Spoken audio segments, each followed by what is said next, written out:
Ladies and gentlemen, welcome to the third ever episode of The Wrestle is History with me, Henry DeVass, and my partner in crime, Michael Mr. Rose. Michael Rose. Christ. So, it's just for people who are watching this on our YouTube channel, the internet is going to be in and out when Mike speaks. So he might sometimes sound like he's just not got the joke or he's not understood. It is just that the internet's slow. It never used to be this slow, by the way, ladies and gentlemen. I don't know what the hell's going on. Yeah, I think there's conspiracy theorists. The Russians are out to get Mike. We'll see. Ladies and gentlemen, it's very, very exciting today because we are back to finish off. I honestly, dude, I don't think we're going to finish it today because there's so much to talk about with this man, with this individual. But we are back with part 2 in our series on the final boss, the most electrifying man in all of entertainment, the Brahma Bull, the people's champion. The smashing machine, Maui. Tee-hoo! We are back to talk about the one and only Dwayne "The Rock" Johnson. And, dude, in my mind... How many hats does he wear? He wears a lot of hats, man. He is the face of Papatui. He is the face of the Zoa energy drink. He is the face of Terramana tequila. He is the owner of $7 Productions. He's an actor. He is a producer. He is a wrestler. He's a member of the motherfucking board. He is the only... He is one of one. He's The Rock. And as I said last time, he's the reason that I am even sat here right now. He's the reason I got into wrestling. He's the reason I love wrestling. He's also right now a lot of the reasons that I get pissed off with wrestling, as we have talked about many, many times, because he's taken on a new role, which is the Invisible Man. But yeah, I just don't think he wants to do it anymore. Well, that's maybe, but that's The Rock in 2025. We're lucky because what we get to talk about today is The Rock in the year 1999, and hopefully, and we will get there today, the year 2000 and early 2001, which is the era that we got back into wrestling. And in preparation for this, I was going through the Netflix Raw vaults last night, and I was just watching some episodes of Raw, just skipping through to The Rock's bit. And it's something I've always thought, but I wished that once we could have that version of The Rock come back just one time, because he was something very, very, very special. Before we jump in, I want to just say, look, in the last couple of episodes of The Wrestler's History, I have pulled a lot from Wade Keller and Dave Meltzer, which is great. I'm not going to do it for this one because this is our era of wrestling. No. And we know it back to front. So we're just going to go kind of shoot from the hip, go off the cuff. Dude, just in this era, just a brief snapshot before we get into the timeline of The Rock in this era for you. From 2001? 99, 2000, 2001. Oh, he was... I'll say this. I never ever thought somebody would become bigger than Hulk Hogan. I thought I'd never ever see it in my lifetime. But strangely, it happened. And it didn't happen with the man we're talking about first today. It happened with somebody else. But then all of a sudden, that other person was injured and put out. And then this particular person, Dwayne "The Rock" Johnson, he just eclipsed, and it was something to withhold and see, because you thought this was never ever going to happen, especially in the WWF, especially when WCW became the big thing with Hogan. And dare I say it, I was drawn back to WWF because of The Rock. Every single week, every single time you saw him, you wanted to see more of him. And it was just stunning to see. It was just, you knew this guy was going to become bigger than wrestling. That's all I remember from seeing The Rock. I thought, he's too fucking good. Yeah. He's too charismatic. He's too much. He's too big of a star to just be in wrestling. And dare I say it, he just eclipsed. Yeah. And you knew, wow, this is going to be the biggest star we've ever seen from wrestling. That was my first impression of The Rock. And it's fascinating. We got a little drunk talking there from Mike. Just right at the end there, we got slow drunk Mike. That's just the internet, but we got the rest. And the thing that I think, I'm just gonna. By the way, this is the man who tequilas. doesn't drink. By the way, so. But I just want to say this. No. People always for talk. A long time. The thing that you've just said, which I think is really fascinating, is bigger than Hulk Hogan. Which is true. We suddenly got these two megastars at the same time, which is such a big part of Austin's story and such a big part of the Rock story. But let's remember as well, as you've just said, and it's a really good point, Hogan wasn't gone. Hogan was over there on the other side, still bigger than ever, doing arguably his most he was still there. important work. The NWO was on fire. WCW was kicking the shit out of WWE until late 1998.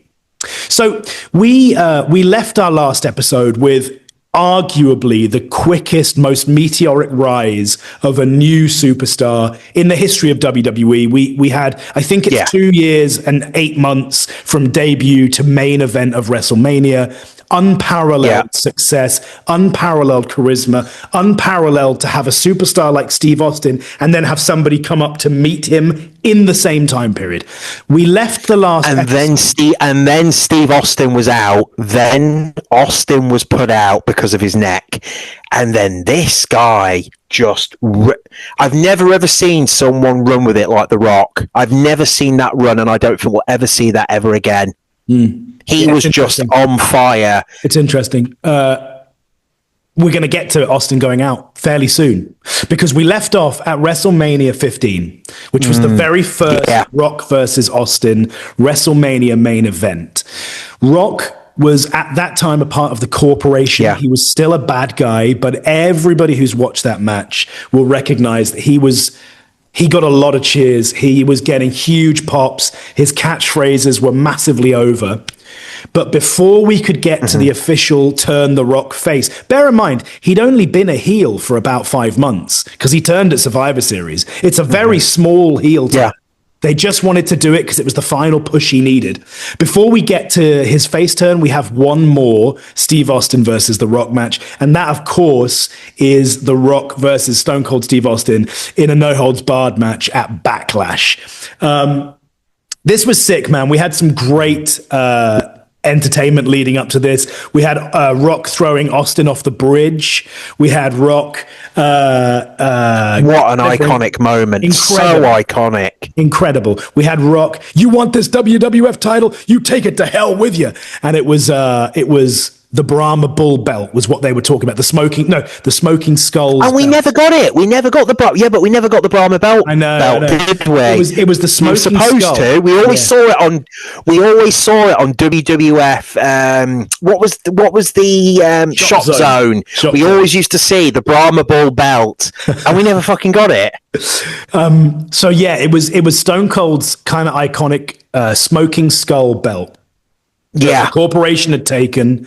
Rock then threw it off the bridge, threw Austin in after him. The next night on Raw or SmackDown, I can't remember, Rock does a fake funeral for Austin. Austin comes out in the monster truck, drives the monster truck over the hearse, and ends up stunning Rock into an open grave. Incredible.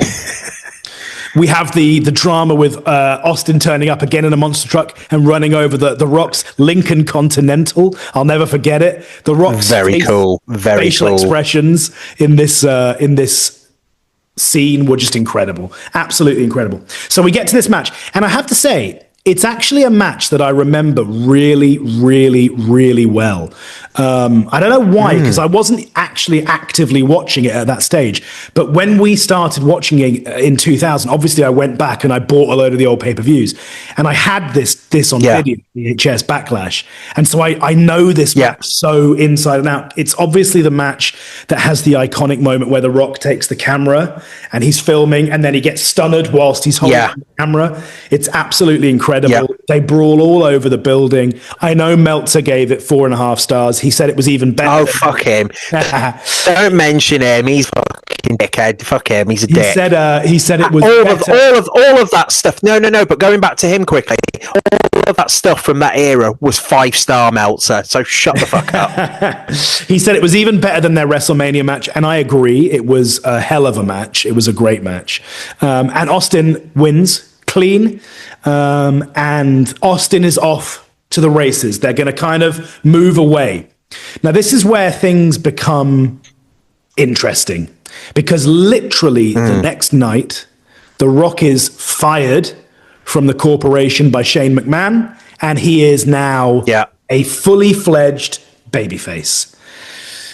And for me, this is the time where the people's champion really was born, because he goes on to feud. It was interesting. I was watching some of these matches for this short time period yesterday, and he goes on to feud with he's constantly feuding with Triple H. I mean, we complain about CM Punk and Seth Rollins now, but The Rock and Triple H, I think they feuded for about 3 years. I mean, they just non-stop. This was at the stage. Yeah, but the difference between them and Punk and Seth Rollins is they were constantly giving the audience what they wanted. And I'll say this as well. Triple H still had not won the title at this stage. He was hungry. Wow. He was hungry. That's crazy. He had a chip on his shoulder. It's around this time that we've got all that great content of Vince feuding with The Undertaker. This is the great storyline where Undertaker sets the bear on fire and puts it in front of Vince. And it's what you sent me this morning. Take me to him. Take me to the son of a bitch. And it all ends up with Vince being kicked out of... Actually, no, it doesn't. So basically, for a very short period of time, Vince McMahon is a babyface. And Shane McMahon and Triple H and The Undertaker form what is known as the corporate ministry. So the Ministry of Darkness form with the corporation. And this WWF was so cool at this time. They mixed Undertaker's Phenom music, the corporate ministry music, with the No Chance music. It's so fucking sick. Oh, it was fucking awesome. Cool. And anyway, I was watching this Raw, I guess, last night from April or May 1999. And the main event was Rock, Austin, and Vince against Undertaker, Triple H, and Shane. And it's just like fucking hell. And anyway, I know this is about The Rock, but watching Triple H walk out, and he's fucking huge, dude. He is absolutely stacked. Yeah. You can just see the chip on his shoulder, and he's going like, not to use his lyrics, but it's my time now. Like, it's my time. Yo, you want trouble? So he is on fire, and Undertaker is on fire. And Rock is on fire. And the thing I loved about this match, you can see that at that time, Steve Austin is still champion. Rock is 1B and Austin is 1A. And they're like this close at the top. But the way they set it up was Vince comes out, Rock comes out, and immediately starts fighting with Triple H. Rock's got a gimmick cast on his arm because he's broken his arm. And they do the classic schmoz in the ring where everybody's fighting and they wait and they wait and they wait, and then the glass smashes and it's just this monster pop for Austin. But Rock is getting over like Rover, as they say. He is, at this stage, I would say he is as popular as Steve Austin. Without a doubt. Now, he goes on to feud with Undertaker. Vince obviously turns heel with the classic, "It was me, Austin. It was me all along." And Vince is the higher power. Interestingly, and I've seen this now in an interview, I don't know whether you saw this, there was a time where they were going to ask Christopher Daniels to be the higher power. Did you see this? Oh, I heard about this. Yeah, weird. I heard about this. He was on Chris Van Vlie's show. Yes, that's where I saw it. Yeah, and he was saying like it was weird because they never showed that would have been a different payday for him. Yeah, but he was like, he basically told them, I think this is going to suck because nobody knows who I am. Like, it's crazy. Fucking mate. Like, you screwed yourself on a fucking payday there. So anyway. My God. Interesting. The Rock goes to a match with Triple H at Over the Edge 1999, which obviously, yes, is a pay-per-view that most people will forget everything that happened except for one thing, which is, of course, the very, very tragic death of Owen Hart. Now, you were actually weirdly talking to me about this the other day. Tell me about Rock's experience of Owen Hart's death, because you were learning about this the other day. Shit. On Chris, is it Chris Van Velt, the guy? Fucking Van Velt felt tip pen. Yeah. Steve Blackman was on there, and people should go and look at that. Steve Blackman's interview, it's fantastic, a real insight into that particular era of what we're talking about. And Steve Blackman actually talks about that particular pay-per-view because he was supposed to be suspended for beating up John Bradshaw Layfield. Bradshaw, he laid him out at the airport because Bradshaw used to like messing with everybody.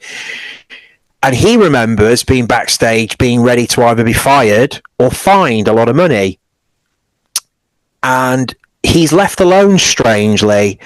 And Steve Blackman finds himself talking to The Rock, not backstage, but almost like where the seats are in the middle of the arena, and you can almost stand behind at the back, and there's the gaps through. So they were just there, obviously looking through, watching the matches or whatever, seeing what the audience was going to be like that for that night. And Steve Blackman said him and The Rock saw Owen Hart fall to his death. Christ.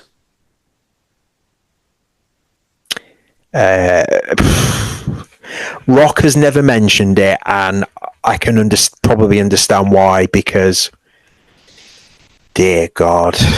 He mentions it a little bit in his book and talks about what a good friend Owen Hart was. Yeah. I mean, you've talked about this already. We've talked about it. Obviously, there was a real connection between the Harts and The Rock. What do you know about that? Well, we certainly know a lot about that. I mean, Bret Hart protected The Rock at all costs. He saw that people were very, very jealous of The Rock. They could see that Rock was going to be a huge star with a load of momentum, and you had the likes of Shawn Michaels, Triple H, Paul Levesque, and maybe a few others who couldn't fathom that. Yeah. And they did everything possible to try and keep The Rock down. Yeah. I think it got pretty heated. I mean, Mark Henry spoke about almost having to take The Rock away from them because they were going to jump him. That's how bad it got. Pretty bad. It's crazy. And it's why, I mean, you know, Bret is who he is these days, but it's why Bret Hart has always had so much respect. He is, and people moan about Bret Hart and everything, but I like Bret Hart because he tells you how it is and he tells you what he remembers. Yeah, because a lot of people like to forget. Yeah, it's true.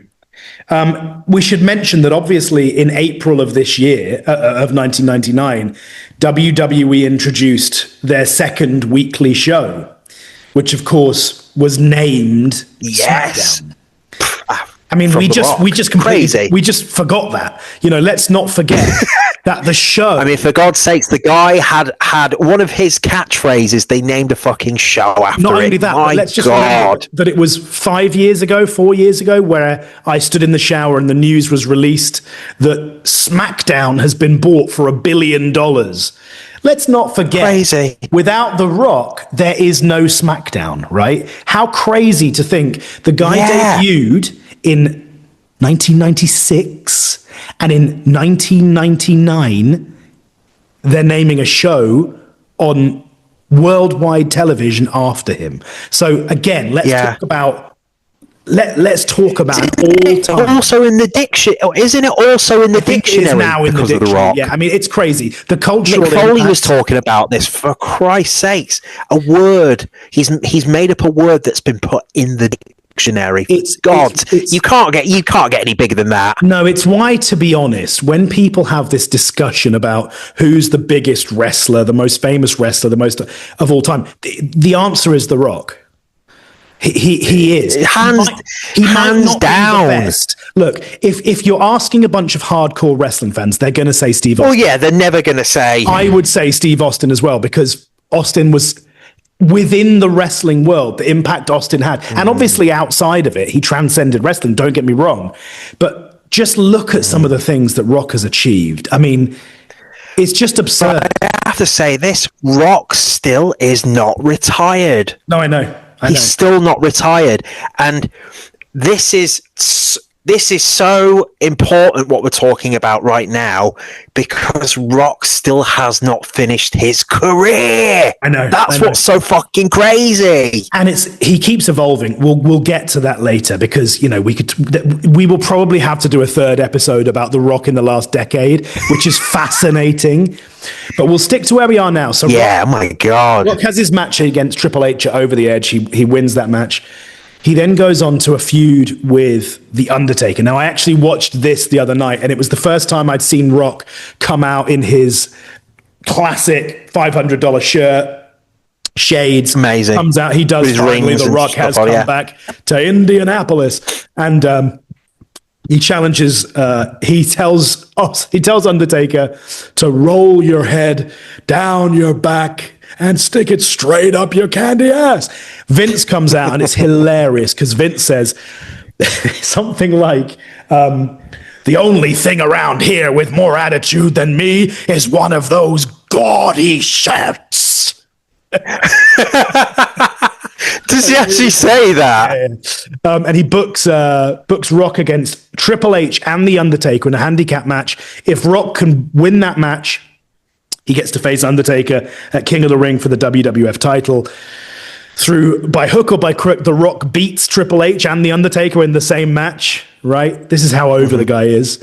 And it's pop after pop after pop, dude. It's like literally watching that match.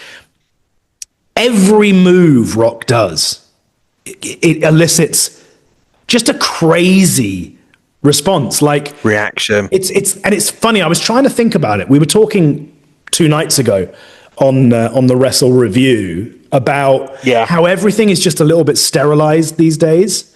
And don't get me wrong, we were in Paris this last month, and obviously we saw incredible reactions, but they are different.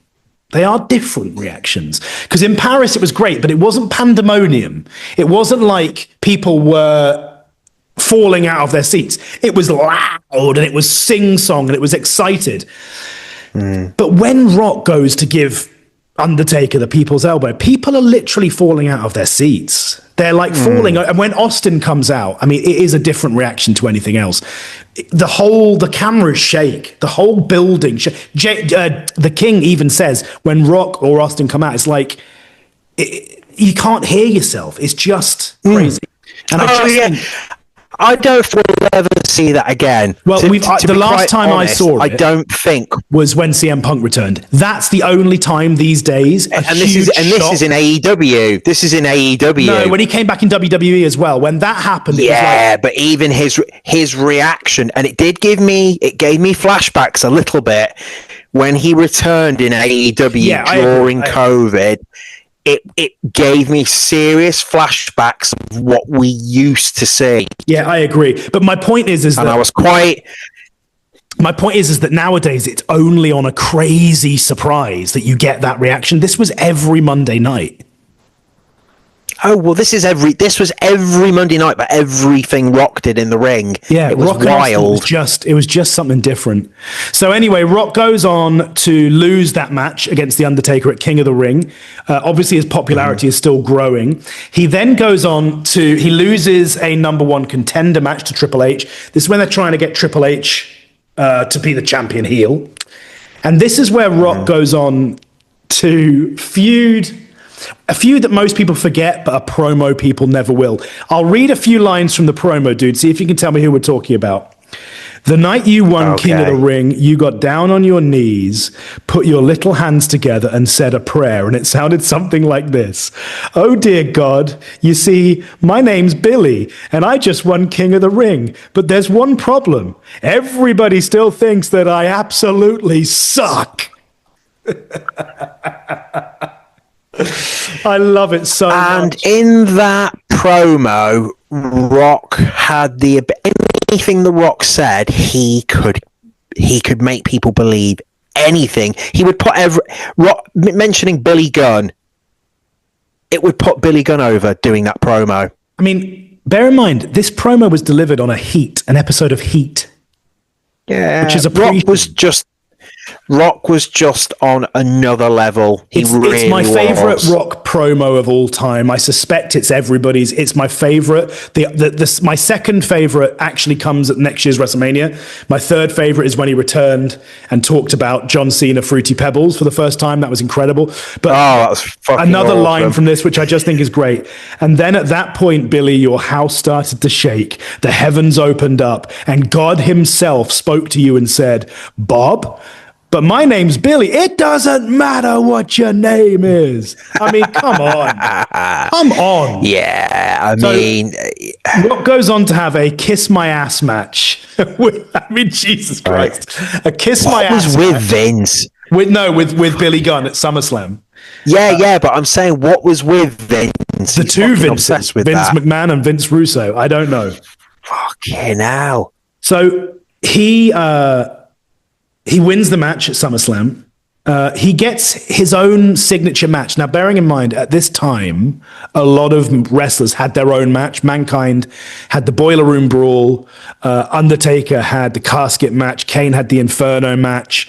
So they created the Brahma Bull Rope match, which he then went to face Triple H and Al Snow, because I don't know if you remember, but he goes into a feud with Al Snow.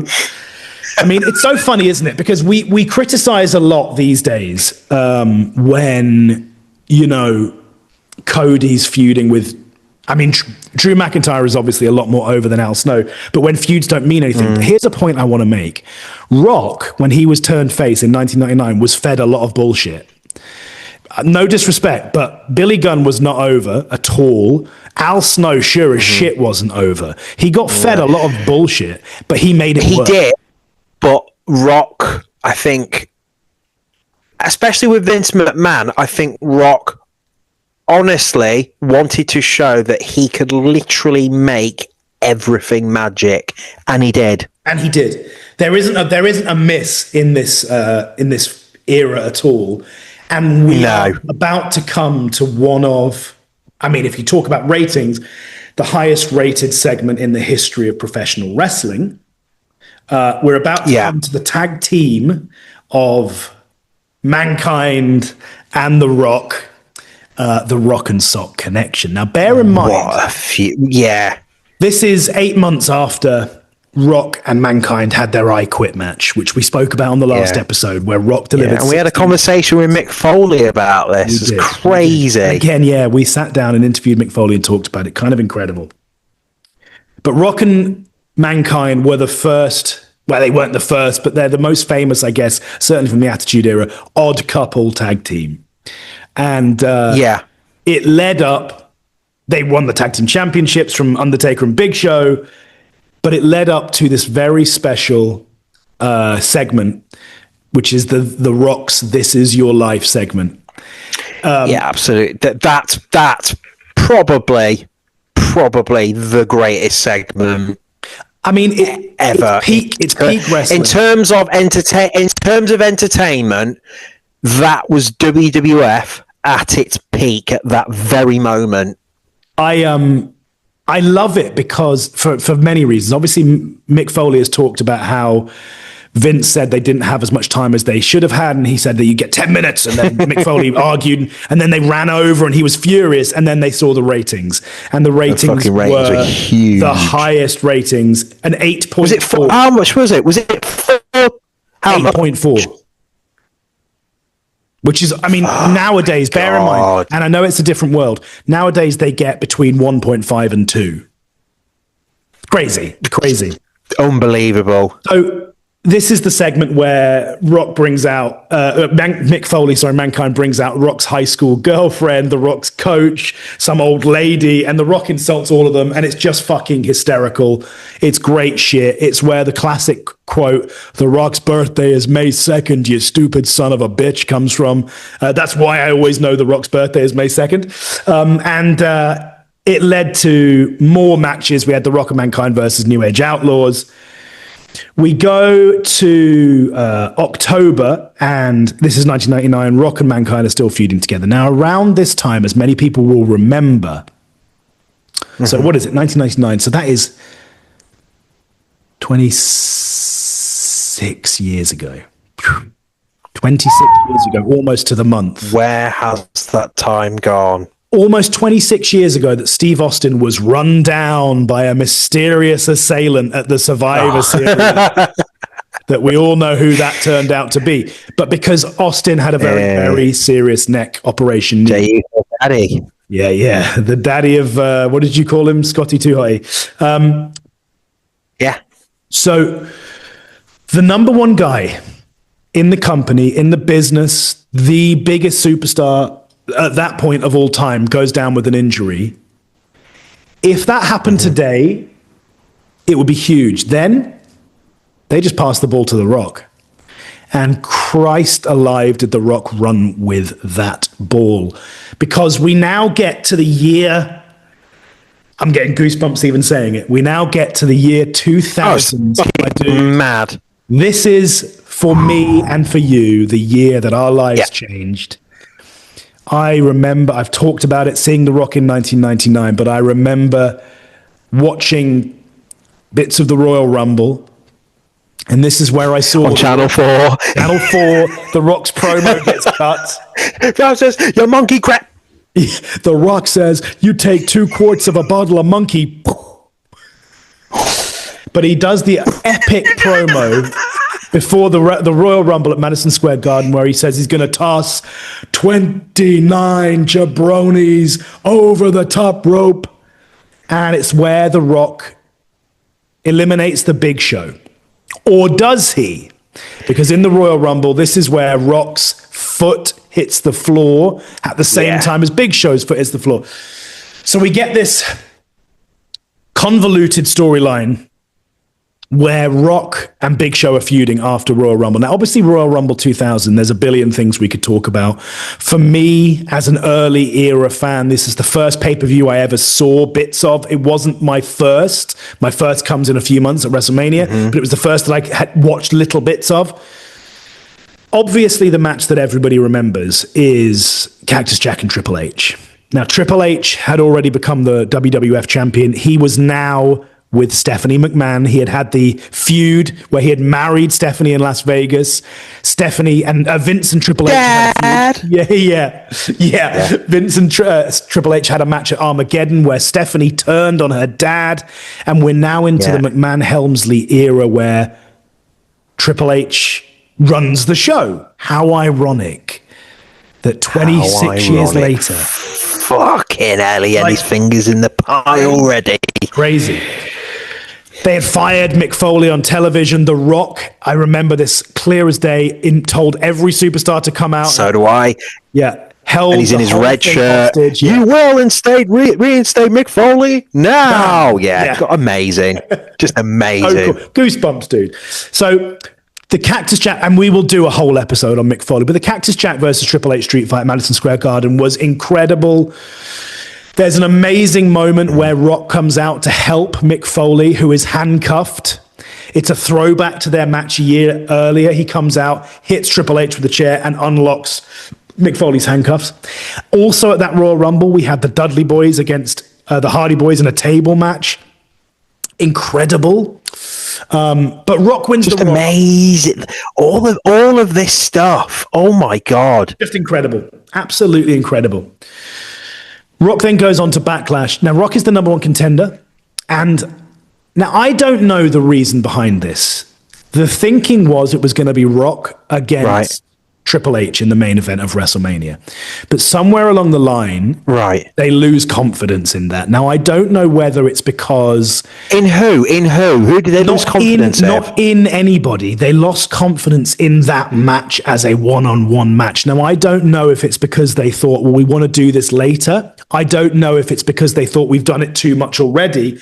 I also think they had or did they think Triple H wasn't ready on his own? No, I don't think it was that. What I think is they had this idea they wanted to do it be the McMahons at WrestleMania. And so they had a McMahon in every corner. Now, the way we got there is this. Rock loses to Big Show at Backlash. Big Show becomes the number one contender alongside The Rock. Mick Foley loses to Triple H at No Way Out. Sorry, yes, it was No Way Out, not Backlash. No Way Out. Rock loses to Big Show. Sorry, yeah. Triple H Cactus Jack loses to Triple H inside Hell in a Cell at No Way Out and retires. And this is the famous story where he's retired. He's done. He's gone. Well, not quite, because fucking hell. A few weeks How many times did he say that? A few weeks later. Turning into Terry Funk. Well, Mick, I have to tell you now. Big Show is with Shane McMahon. Right. Triple H is with Stephanie, obviously. Then we have the amazing, and I loved it, dude, because I was watching it now at this stage.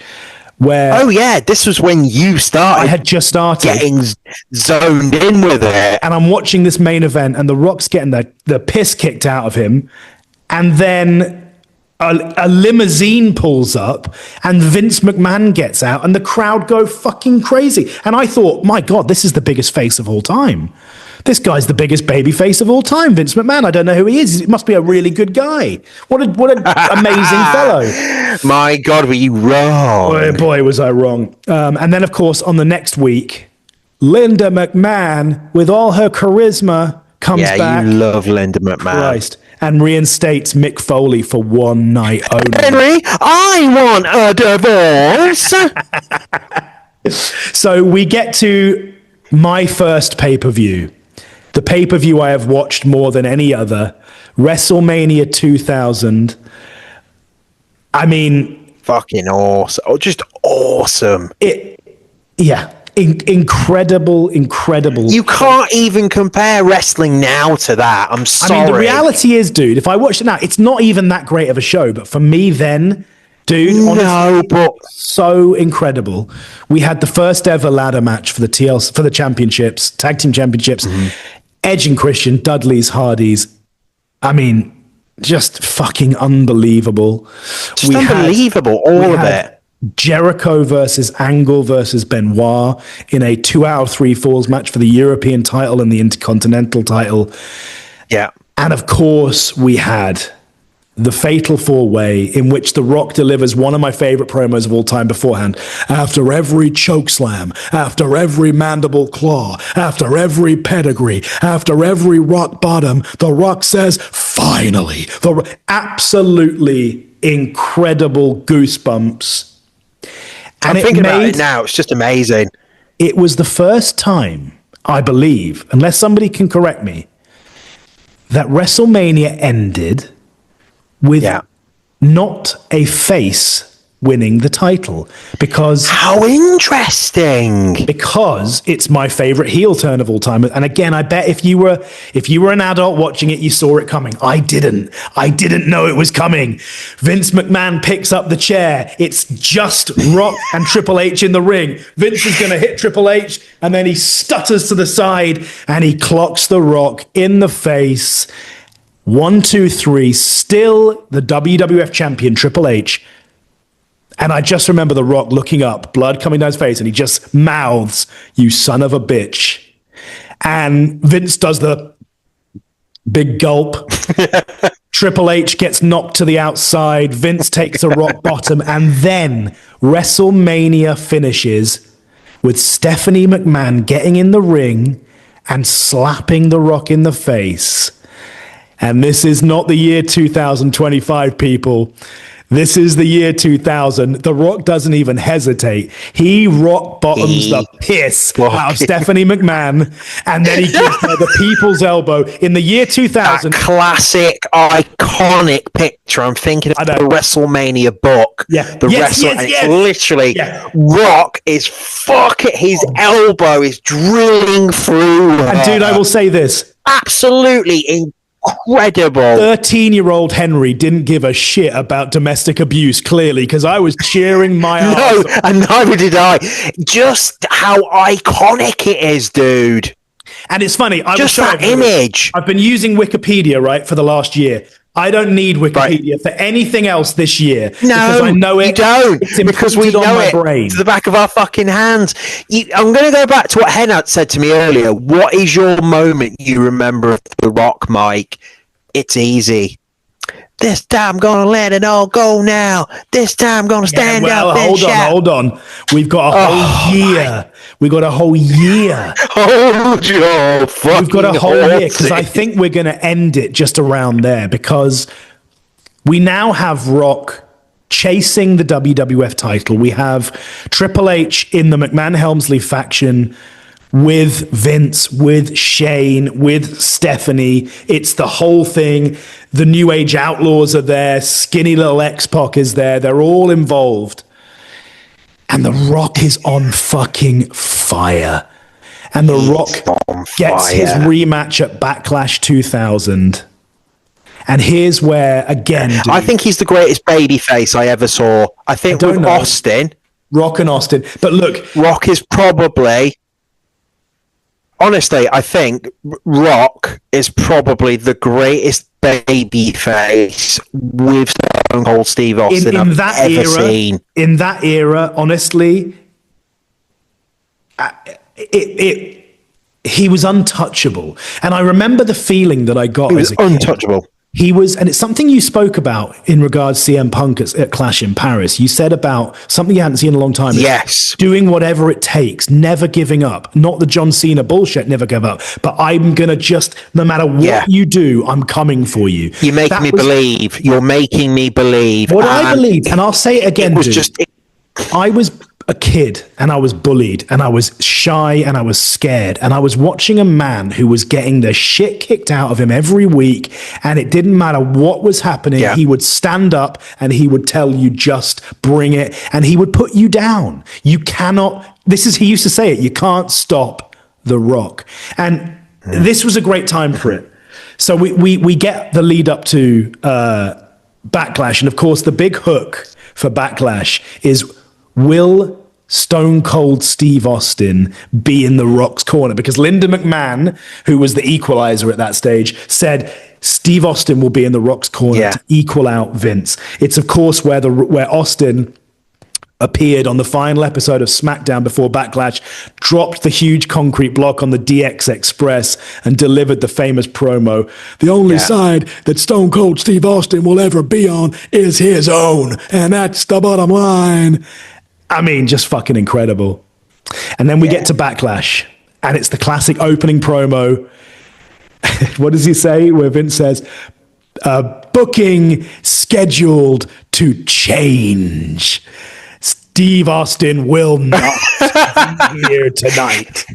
And the whole thing was that Austin wasn't going to be there. He was such a prick. Such a piece of shit. We get the match, and I think it's the biggest pop I've ever seen. I think.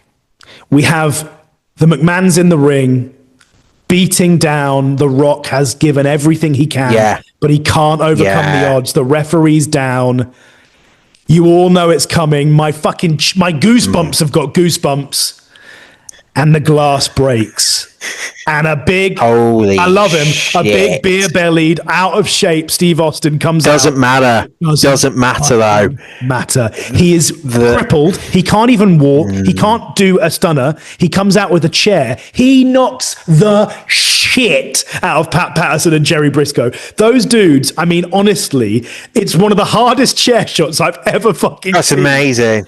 He goes in the ring. Doesn't Austin fucking throw his hat at Vince? Yeah, throws his hat at Vince. He beats the shit out of everybody. And then this is why he just was so iconic. He beats everybody up and he leaves. Doesn't stick around. Yeah. No smiling. He leaves. And then we've just had that huge pop from Austin coming out. And then I think this is probably the biggest pop I've ever seen. Spine buster. Yeah, where Rock fucking spine busters Triple H or whoever it was. And holy crap. That's the pop I'm talking about. Never ever. That is probably the biggest pop. Right? I thought you were meaning when Austin came out. Austin's pop was incredible. When Austin came out, when Rock. Oh, I'm speechless. Never seen anything like it. I'm speechless because it's like, and it's so funny, isn't it? Because I was thinking about this last night. Rock is in the last 20 years, the people have gotten behind the underdog, right? The Daniel Bryans, the CM Punks, guys who are not massive guys, and I don't mean that disrespectfully. Rock was 6'4", 6'5", 280 pounds. He was a god. Bigger than your front door. Yeah, my God. And yet he was he was a god. I mean, he was just larger than life. And seeing... He is. Yeah, he is. And seeing those people, and this is what I'm talking about, and this is what you've just said, when he goes to take the armband off, people are losing their fucking shit. They're falling out of their There's seats. no air. There's no air, dude. No air. It's weird. He hits the people's elbow. Yeah. 1, 2, 3. The music goes off straight away, and The Rock is the new WWF champion. He hasn't been champion for over a year. He's the WWF champion. It's fucking incredible. And then Austin came out, and again, I hadn't, as I said, I hadn't been there for the whole Austin thing, so it was new to me. But I obviously knew who he was. Austin comes out and Austin and The Rock have a beer together, and it's magic. It's just magic. Yeah. There's no other word. The Rock sipping it? Rock does this. He takes a sip, and then lets it all go out of his mouth straight away. Like you when you were doing your Triple H entrance.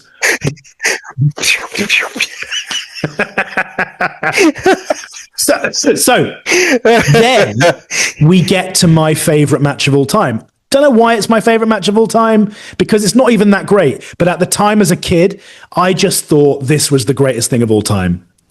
We have Judgment Day. Remember where it was from? Oh my God. Can you remember where it was held? Is this one under... Is it in Texas? It's Louisville, Kentucky. It's in Louisville, Kentucky. No fucking wonder. Right. And it is the iconic Iron Man match between Rock and Triple H. And for me, I don't know, here's the first thing, and I'll say it. I believed it was real at this stage. Like, I was 13, 14. I didn't know what kayfabe was. I didn't get it. I just didn't fully get it. I guess I knew somehow that it wasn't real, but I also didn't fully get it. I didn't know.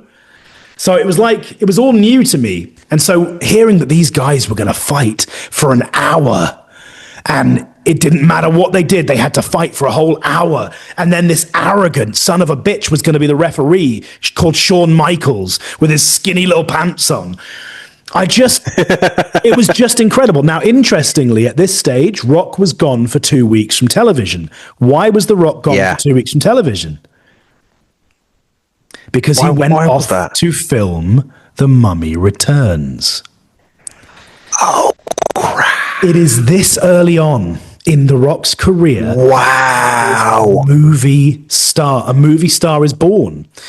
Rock took 2 weeks off. Crazy. And when he came back, Triple H was taking the piss out of him. I remember he came back in his cow waistcoat shirt, and they set up this match. And there was a great opening promo before the Judgment Day pay-per-view with every minute, every hour, hundreds of planes take off, hundreds of people contemplate disaster. It was just incredible. And of course, we have this match, and it's just brilliant, I think, contrary to the previous Iron Man match, which was WrestleMania 12, HBK Bret Hart, which went 60 minutes with no pinfalls. This one they got on it. There were lots of pinfalls. There was a great move I remember really vividly. Triple H got a chair and hit Rock and got disqualified, so Rock got a point. But then Triple H was able to pin him 3 times because Rock was knocked out. Amazing. Right. It's 5-all. It's 5-5. God, I hated Triple H. I'm such a piece of shit. I fucking hated him. It's 5-5, dude. And I'm a new wrestling fan. So last month, I got introduced to Steve Austin. This month, right, the corporation once again are beating the piss out of The Rock. And suddenly, this noise starts, and this little girl promo that they've been showing throughout Raw. I've got him on my wall over there. Yeah. As I lay me down to sleep, I pray my soul the Lord to keep. I remember you telling me. Dude, he's here. And you hear a motorbike rev up. And suddenly this guy, I didn't know who he was, with a bandana but a long black coat, rides out, and the people lose their shit. Lost their And it is, of course, mind. The Undertaker. He tombstones Triple H, but at the last second of the match, Shawn Michaels sees it, disqualifies The Rock, and so somehow The Rock loses the match and Triple H wins the belt. And I remember Undertaker rolling his eyes back in his head and chasing Shawn Michaels. It was just incredible. I remember when Undertaker came back in his first promo, I may not dress like Satan anymore, but I'm still down with the devil. Oh, it was sick. This then leads us to King of the Ring 2000. And it was this crazy match where it was Rock, Kane, and The Undertaker against Vince McMahon, Shane McMahon, and Triple H for the WWF title. And Rock, it's the one where they do the amazing spot where Undertaker chokeslams Shane off the top rope through the announce table. Oh, shit, yeah. Double. And The Rock ends up pinning Vince McMahon to become the WWF champion. It's great. It leads to Vince going home. It's the next episode on Raw is where Vince says, he's a genetic jackhammer. And he is going home to make more babies with Linda. Rock sends him on his way with a nice rock bottom. And we then get into a really cool time period where we are seeing The Rock facing different people for the title, elevating new talent. This is where we get to one of my favorite pay-per-views. It's the pay-per-view before you started watching. You've obviously watched it thousands of times now, but it's the final one before Mike Rose emerges on the scene. It's Fully Loaded. Yeah. And I remember this for so many reasons. Fully Loaded because I think we had Kane turn on The Undertaker. We had Triple H and Jericho in a street fight, last man standing match. And we had the first ever Chris Benoit versus The Rock for the title match. And I have to say, it was fucking great. Benoit's with Shane for some reason. He's done this storyline where he's cut all The Rock's shirts up for some reason. And anyway, they did a classic dusty finish where it looked like Benoit had beaten The Rock. And then Mick Foley comes out. He's the commissioner at this stage. And he reverses the decision. The match must restart. And The Rock, of course, hits the people's elbow and retains the title. Yeah. And then we get to August of 2000 and arrive on the scene, dude. Here we are. SummerSlam 2000. Take it away. SummerSlam 2000. Again, there was no introduction to me, but it was a great introduction to a new WWF refined with brand new, bigger, just as big superstars as there was with Hulk Hogan. And this was just on another level. And that main event with The Rock, Kurt Angle, Triple H, just fucking epic. Epic is the word. Yeah. And Rock absolutely came out incredible. halfway through the match as well. Yeah, I mean, I think we've talked about it on one episode before, but it wasn't the Wrestlers We did. I think we talked at length about it, but I mean, literally every single thing Rock was involved with was just on a completely. You never ever thought WWF would be in the centerfold of pop culture again. Yeah. But in this particular time, it became the biggest thing in pop culture. I agree. I mean, it was the you'd biggest get to thing. school. I remember at school, Yeah. and we went to private school, ladies and gentlemen, me and Henry, and I'll never forget kids at school would talk about The Rock. Yeah. It was fucking like how people would talk about pop stars and everyone's listening to music. But I just remember at school people talking about The Rock, saying his catchphrases.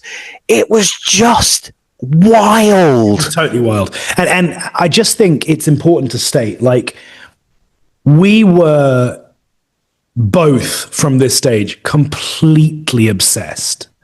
Like, it wasn't just like, God, it was so much of my life. It was so much of my passion, and it was so much of my happiness. And I mean, I can just remember Yes. it all. This mine. SummerSlam was so great because really The Rock didn't even need to be there, because they had this amazing storyline with Triple H and Kurt Angle, where, you know, Kurt Angle kissed Stephanie when she was unconscious the week before SummerSlam. And of course, it's the famous spot where Triple H goes to pedigree Angle before the match on the table breaks, Angle knocks himself out.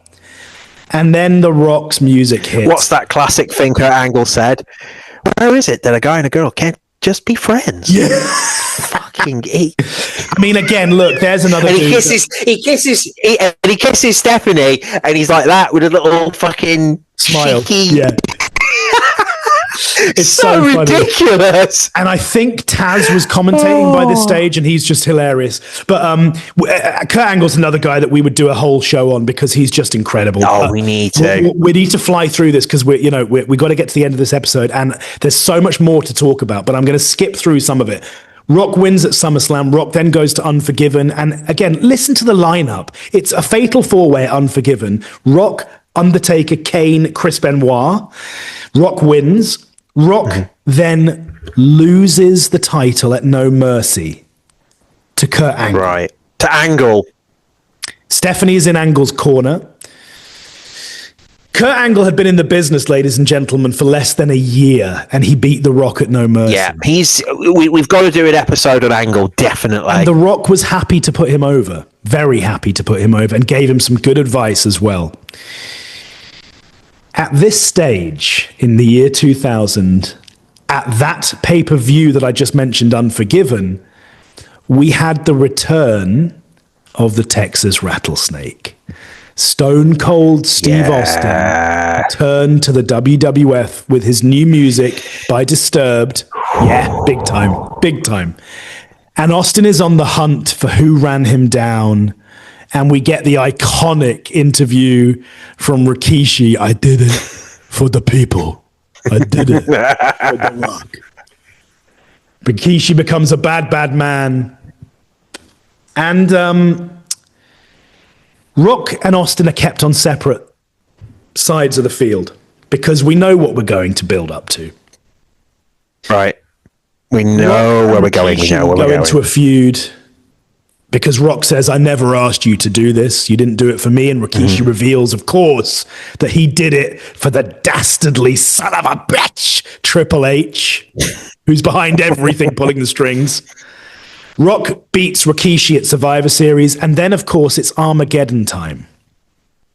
And we have the classic 6-man Hell in a Cell match for the WWF title.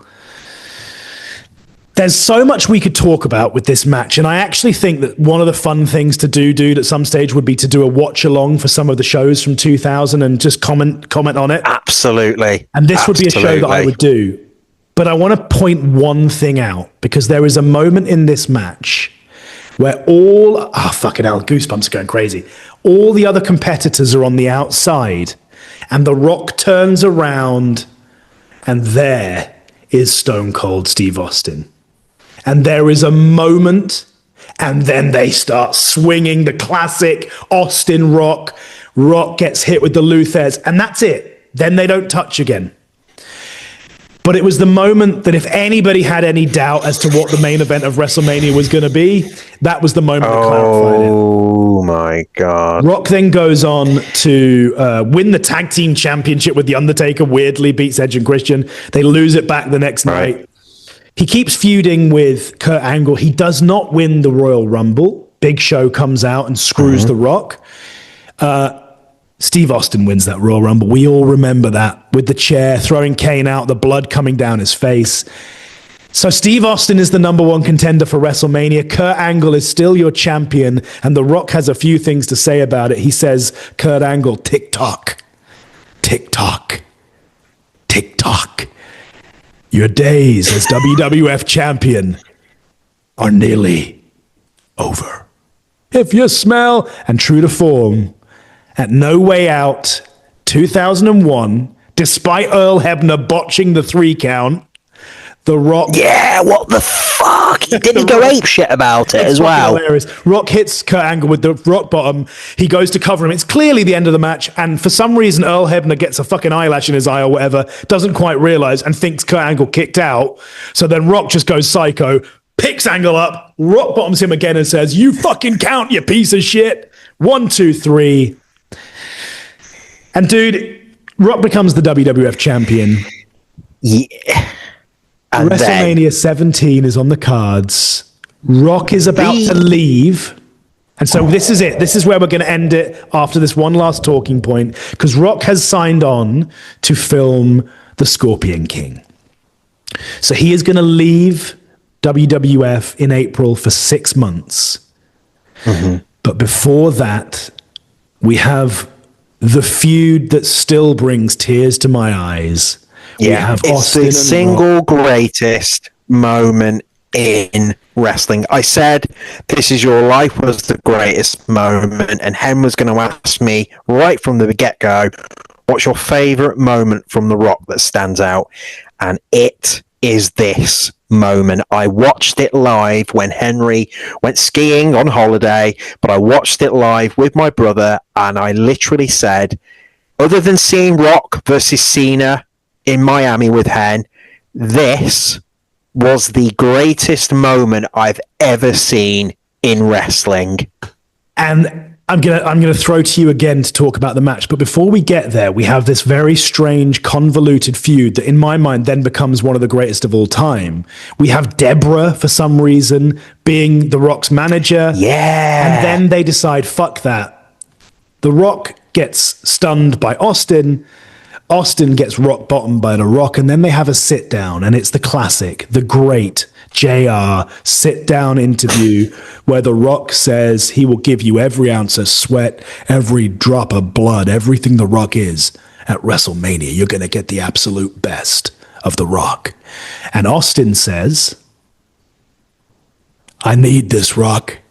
I need this more than you could ever know. And I just get goosebumps thinking about it. It's just, with all due respect. Respect. Yeah! This time. And I'm throwing to you now, dude, because as everybody, I don't care how old you are, everybody knows they made a promo video for this match that was done to Limp Bizkit's My Way. And I'll say this. It doesn't matter where I am. It doesn't matter what I'm doing. It doesn't matter what mood I'm in. If that video comes on or that song comes on, I'll say it now, I'm in heaven. I'm in heaven for those moments. It's absolute magic. And the bit where they go, just one more fight. And it's the slap of the beer, and then another slap of the beer. Yeah! And then they start fighting. I mean, I've run out of goosebumps to have. Oh my God. My fucking legs have got goosebumps.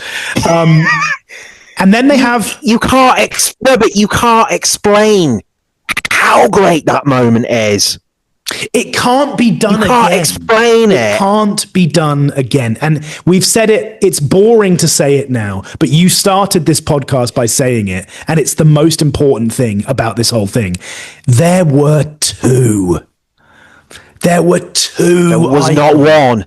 And we're going to quote Chris Jericho. And Chris Jericho was in this era. And he said, there was not one, there was two. There was two who were the greatest, better than Hulk Hogan. At their and people prime. can hear this on here. At their peak, their prime, there was not one, there was two. You'll never get that again. Never again. You never. said it. You said this cool phrase, lightning in a bottle, a couple of weeks ago. That's lightning in a bottle because it just doesn't exist. That doesn't happen. No. Right now, we've got and I'm not going to talk about anything, but we've got a roster of over people. We probably don't, we maybe have one megastar, but that's about it. Their era, to have two, the biggest two wrestlers of all time in the same company at the same time, fucking at the biggest show of all time. They were on par. They were. Yeah. There was not one over the other. They were literally that classic picture of an opponent versus opponent. Yeah. Who was better? You couldn't say who was better. It was impossible. Just magic. It's just magic. And so look, as we all know, Rock and Austin face off in the Reliant Astrodome in Houston, Texas. Doesn't exist anymore. It's not there anymore. I drove through Houston a year ago and I asked my taxi driver where was the Astrodome, and he pointed over there, said that's where it was, and I got the goosebumps. And of course, as we all know, it's another fucking Vince McMahon interference, screws the Rock. And unbelievably, Stone Cold Steve Austin turns heel. That's another discussion for another day. Was it the right thing to do or not? Yeah. The next night on Raw, Rock puts Vince McMahon in the sharpshooter, gets a rematch in a steel cage against Steve Austin. Triple H interferes. Mm-hmm. Triple H and Steve Austin form up as the two-man power trip, and The Rock is written off television. He goes off to film the first of his leading roles in a movie in The Scorpion King. And I think, dude, that probably brings us, because there's so much to talk about, it probably brings us to the end of part 2 of The Rock. It's a perfect way, to segue onto what's coming next. So I guess part 3 will be all about his return. It will be all about his final few years in WWF before, as he puts it, he quietly retired, quietly slipped away. So he says. So he said, until he returned one more time. Dude, this has been a blast. What a fucking great show. What a great episode. What an episode. And every single time we talk about that particular time, I'm so blessed we got to see that. Yeah. We were the right age at the right time. And honestly, I mean, trying to explain that to people, how big it was. And again, we always talk about it, Michael Jackson, when you were there at the peak, it's indescribable. Yeah, and this was that. Yeah, I agree, man. You're totally right. It is impossible to describe because it's such an anomaly. It's such a unique thing. But we did our best, dude. We did our best to describe it today. We've taken up an hour and 15 minutes of our listeners' time. We've done pretty well there. We hope you enjoyed it. We hope you will watch it on YouTube. We hope you will hit the like button and the subscribe button. Absolutely. And follow us every week for more rants and mayhem and grenades and rocket launchers on our we love it. We love him throwing the missiles and the grenades. That's great. But for now, we will say thank you so much for listening, and we will see you next time on The Wrestle is History. Adios.